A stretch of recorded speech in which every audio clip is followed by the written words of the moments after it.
গোলামদের মুক্তি দাতা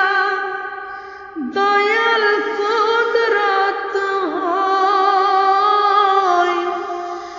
গোলামদের সুপারিশ আমাদের তো সেই নূরে মুহাম্মদীর ধারক ও বাহক আমাদের মুর্শিদ বাবা দেওয়ান বাগীর কদম মোবারক নসিব হয়েছে। এই কদম মোবারক নসিব হইলে যদি আমাদের সবচেয়ে বড় অনুষ্ঠানটা আপনার জন্মদিন না হয়, মনে তৃপ্ততা আসে না। আমার কথা শুনে বললেন এই দেখো পাগলে কি বলে,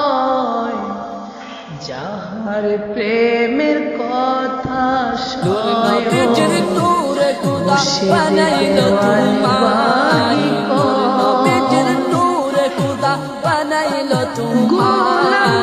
তাই তো তোমার মাঝে সদা নবীর দেখা পাই, তাই তো তোমার মাঝে সদা